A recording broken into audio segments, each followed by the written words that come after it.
बिरजू जमींदार साहब के पास जाएगा ये सुनकर मलिका के पिता हरिहर डर गए। उसने अपने दामाद का पैर पकड़ लिया। दया करके जमींदार साहब को कुछ मत कहिए, मैं आपके पैर पकड़ता हूँ दामाद जी। अरे अभी पैर पकड़कर क्या होगा, जब दहेज देना था तब तो दिया नहीं। हाँ, इस गांव में जमींदार राघव सिंह की हुकूमत चलती है।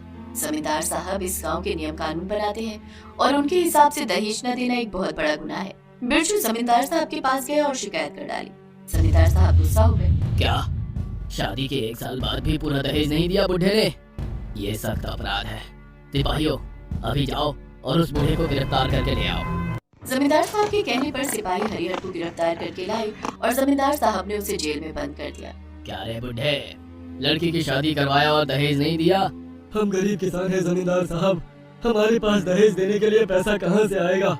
अरे ये तो पहले सोचना चाहिए था। अब पड़े रहे जिंदगी भर इस जेल में, यहाँ तुझे खाना भी नहीं मिलेगा। बिरजू जमींदार साहब का खास आदमी था। अपने ससुर को जेल में देखकर उसे बहुत मजा आने लगा। अच्छा हुआ, बहुत अच्छा हुआ। उधर मलिका सिसक सिसक कर रोने लगी। आखिर हम जैसे गरीबों के साथ ही ऐसा क्यों होता है? क्या हम इंसान नहीं है?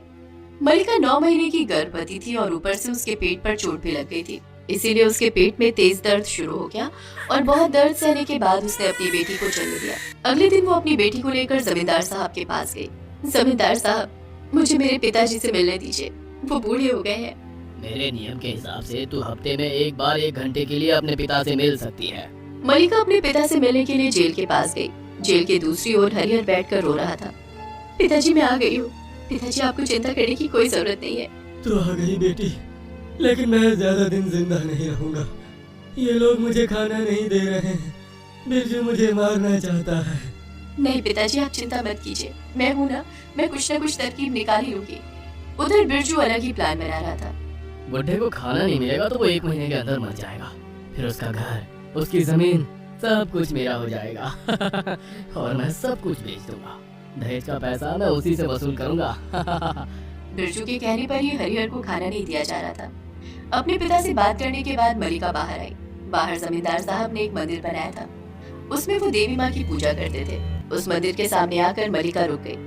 हे देवी माँ, मुझे शक्ति दीजिए ताकि मैं इन सबसे अकेली लड़ सकूं। घर लौटकर मलिका सोचने लगी कि वो कैसे अपने पिता को जिंदा रख सकती है। खुद का पेट चलाने के लिए वो खेती करने लगी। अपनी बेटी को गोद में लेकर वो खेत में फसल उगाने लगी। देखते ही देखते अपने पिता से मिले हुए उसे 1 हफ्ता हो गया।